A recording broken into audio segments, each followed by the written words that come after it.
Agada gaya hawaasni Oromoo Kaanadaa kutaa bulchiinsa Albertaa fi naannawaa ishee jiraatan martum.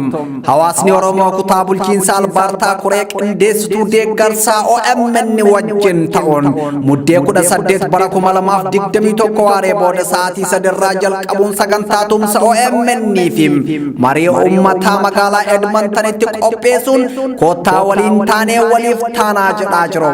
Hawaasni Oromoo kutaa bulchiinsa Albertaa magaalota akka Edmonton, Calgary, Brooks, Red Deer, Saskatchewan, Frontenac, Grand Prairie fi naannawaa ishee jiraatu hundim qophii tumsa miidiyaa uummata bal'aa OMN fi marii hawaasaa kanarratti akka hirmaattaniif affeeramtanii jirtu. Keessummoonni sagantaa kanarratti argaman daayireektara olaanaa OMN Muhammad Abdoosh, Gulaalaa Muummee OMN Dajanee Guutamaam, Dr. Ahmad Galchoom, Dr. Henok Gabbisaa fi keessummoota birootiin. Teessoon 11113 Street Northwest Central Lounge Recreation Center Edmonton. Odeeffannoo dabalataatiif lakkoofsa kanneeniin koree qindeessituu sagantichaa qunnamuu dandeessu. Muddee 18 bara 2021 waaree booda sa'aatii 3 irraa jalqabuun wal argaan magaalaa Edmonton jedhu koreen qindeessituu sagantichaa. OMN tumsuun qabsoo uummata cunqurfamaa tumsuudhaan koree qindeessituu sagantichaa Albertaa Edmonton Kaanaadaa.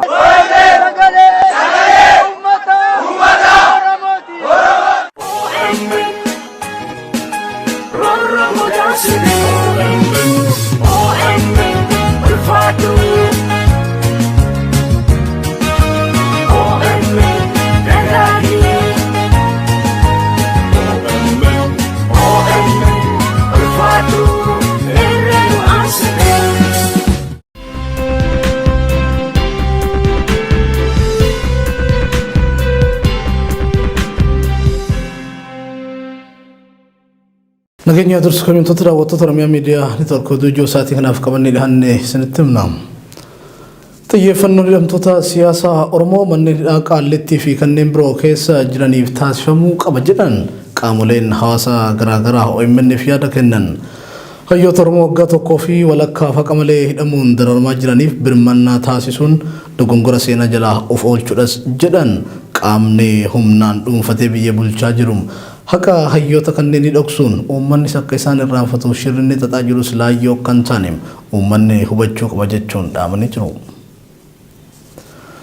Dulee dargaggoota humnaan adda waraanatti fe'uu cimeetti fufee jira.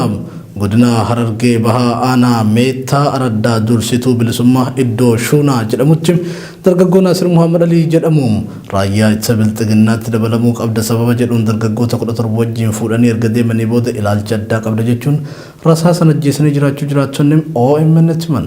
Dargaggoonni 17 kanneen Nasir wajjin gara adda waraanatti fe'amuuf dirqamaan guuraman wayitii ammaa kaampii waraanaa Calanqoo keessatti hidhamanii jiraachuun ifoomeera.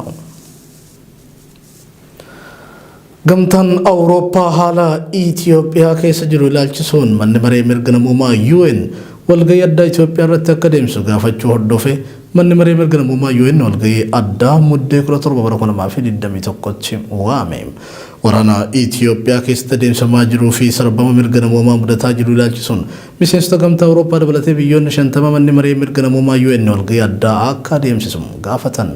Itoophiyaan gameessiitii walgahii addaa manni maree mirga namummaa UN waame kan ilaalchisuun ibsa karaa ministeera Haajaa Alaatiin baafteen warri carraaqqii mootummaan Itoophiyaa taasisaa jiru kanaaf bakka hin qabne kaayyoo fedhiin siyaasaa duuba jiru fakkaatu milkeessuuf korri addaa akka ta'amu barbaadu jette. Bakkeewwan waraanni Itoophiyaatti adeemsifamaa jirutti lammiileen isaa akka hin imalle mootummaa UK fi gareen misooma waloo biyyoota Commonwealth hubachiise.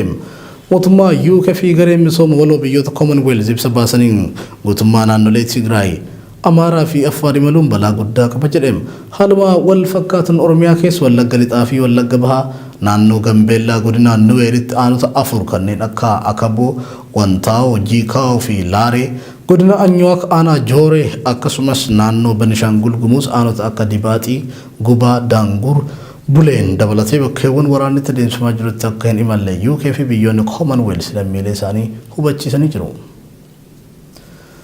Ijoo kan xumuraatiin UK itti gosa vaayirasii haaraa Omicron jedhamuun duuti jalqabaa mudachuun gabaafame. Gabaasa BBC'n qabatee baheen UK itti vaayirasiin Omicron lubbuu nama galaafatee jira. Ministeerri muummee Ingilizii Boris Johnson gosa vaayirasii haaraatiin yoo xinnaate lubbuu nama tokko darbuudha kan ibsan. Ministeerri fayyaa biyyattii Saajid Jaavid gama isaaniitiin dhukkubsattoota COVID-19 ammaan tana Ingilizii keessatti argaman keessaa kan Omicroniin qabaman parsantaa 20 ta'uu paarlamaaf himaniiti jiru. Ijoon keenya kan fakkaata bal'ina oduu keenya idilee keessa argattu ammasitti turtii gaarii.